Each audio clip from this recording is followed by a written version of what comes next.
Class চতুর্থ শ্রেণীর রায় ও Martin প্রশ্নবিচিত্রার সমাধান 2026 শিক্ষাবর্ষের 5 নম্বর স্কুল বাংলার তারকেশ্বর বিদ্যামন্দির।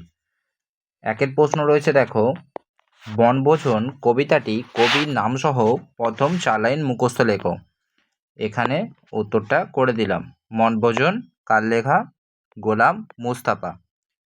নুরুপুষি, আয়েশা, শফি সবাই এসেছে, আম বাগিচার তলায় যেন তেরা হেসেছে, রাঁধুনিদের শখের রাঁধার পড়ে গেছে ধুম, বৈশাখ মাসের এই দুপুরে নাইকো কারো ঘুম। এই এতখানি লিখবে তোমরা। এরপরে 2 দাগে রয়েছে, একটি বাক্যে উত্তর দাও। কয়ের প্রশ্ন, কার উপদেশে কবি দিল খোলা হন?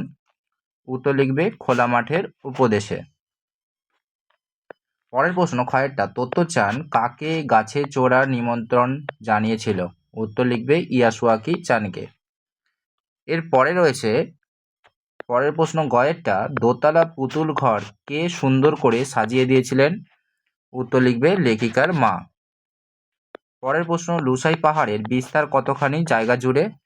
উত্তর লিখবে 650 থেকে 700 বর্গমাইল। উয়ার প্রশ্ন, ঘনাদা চরিত্রটি কার সৃষ্টি? খুব গুরুত্বপূর্ণ প্রশ্ন। উত্তর লিখবে প্রেমেন্দ্র মিত্র। 3 দাগের এলোমেলো শব্দগুলিকে সাজিয়ে বাক্য তৈরি করো। কয় রয়েছে, গর্তের থাকতো একটা ভিতরে ছাগলছানা। উত্তর লিখবে গর্তের ভেতরে থাকতো একটা ছাগলছানা। এরপরের প্রশ্ন, কিছুতেই আর গেল রাগ সে না।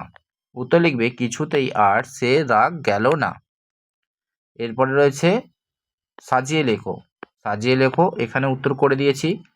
কয়েরটা হবে ভয়ানক, পরেরটা হবে নিমন্ত্রণ, তারপরে রয়েছে লেখাপড়া, ঘয়েরটা হবে উৎসাহ। এরপরে রয়েছে বর্ণ বিশ্লেষণ করো। ক রয়েছে ব্যস্ত। এখানে দেখো 5 দাগের করা রয়েছে, ব যুক্ত অন্ত্যেষ্ঠ জ যুক্ত অযুক্ত দন্তেষ্ঠ যুক্ত ত যুক্ত অ। সবসময় মনে রাখবে ব্যঞ্জন বর্ণের ক্ষেত্রে হসন্ত দেবে বর্ণ বিশ্লেষণ করার সময়। কয়টা রয়েছে নিঃশ্বাস, দন্তেন যুক্ত হর্ষই যুক্ত তালবস্য যুক্ত ব যুক্ত আযুক্ত দন্তেশয় হসন্ত রয়েছে, দেখো একই পদ্ধতিতে। এরপরে রয়েছে বাক্য রচনা করো।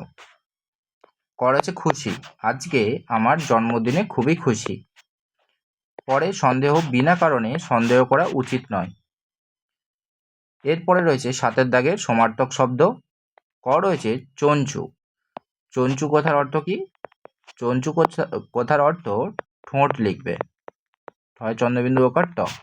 ক্ষয়েরটা করবে বাগিচা শব্দের অর্থ বাগান। এরপরে 8 দাগে রয়েছে ক স্তম্ভের সঙ্গে খ স্তম্ভ মেলাও। এখানে কয়েরটা তাহলে কি হবে? কয়েরটা হচ্ছে অঘোষধ্বনি, এটা ক লিখে দেবে।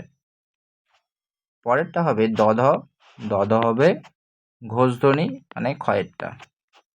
এবারে পব রয়েছে, পব হচ্ছে অল্প প্রাণ ধ্বনি, এটা হচ্ছে গয়েরটা। তবে তথ দ, এটা হচ্ছে দন্তধ্বনি, ঘয়েরটা। তাহলে আমরা বাংলার 5 নম্বর স্কুলটা করে নিলাম।